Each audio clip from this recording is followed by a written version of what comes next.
When hearing about the idea of critical thinking, you may have wondered, is this something that is for me? In other words, is this something I should invest my time into to learn and apply?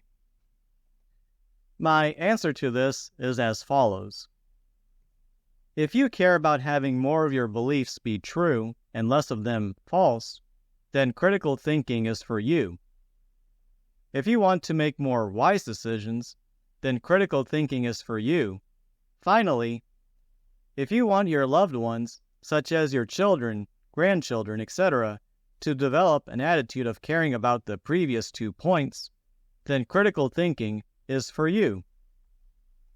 Now, there may be some objections people have in regards to this. Some of these objections are as follows. I already have a good methodology for determining what is true and false. I don't have time to allocate to critical thinking, and critical thinking is hard for me. I would now like to respond to these objections. Starting off with the first of these, I already have a good methodology for determining what is true and false. Here's my response to that. I may not know what methodology you are currently using, or maybe you already know critical thinking. However, I would say that the following are some questions you should ask yourself regarding this methodology to assess how good it is. Is this methodology a reliable way of determining what is true? In answering this question, make sure to focus on both the successes and failures from this methodology. How well does the methodology apply to different contexts and situations, or is it just used in one specific context or situation? If someone else used this methodology to come to a conclusion you feel is false, how would you be able to determine that it is actually false? Does this methodology pay attention to logical coherence, that is to say, pays attention to ensure there are no contradictions?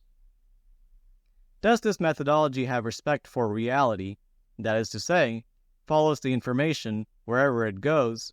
And finally, does this methodology allow for self-correction of beliefs, or does it deny information in order to preserve beliefs?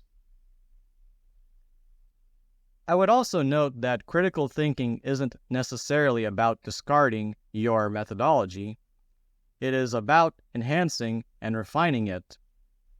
Consider it as an opportunity to fine-tune your methodology, ensuring it remains as reliable, coherent, and adaptable as you can make it. Now, for the second objection, I don't have time to allocate to critical thinking. Here's my response to that. I can empathize with you here. When you have money, a job, children, home, health, etc. to care about, critical thinking may become a low priority, if at all any, area of your life. Perhaps a possible solution to this is to allocate a small percentage of your time to critical thinking, and then the rest to the other areas of your life. This way, you are making small, incremental progress in critical thinking without having to forego adequate time to the other areas of your life. An interesting point to bring up is that by improving critical thinking, one can better improve on other areas of their life, such as allocating their finite resources, for example, time, to demonstrably beneficial actions and helping their children develop into well-informed adults so that they make less unwise decisions in life and more wise ones. Children learn a good amount from their parents, so I would say it is wise for parents to model the behavior and attitude they would love for their children to have.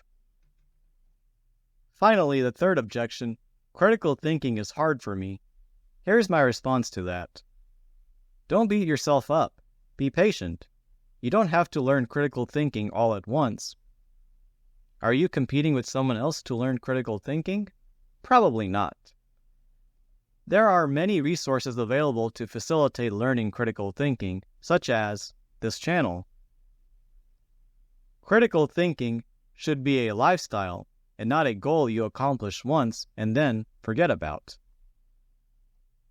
Finally, I would like to conclude this video with this quote that I really love.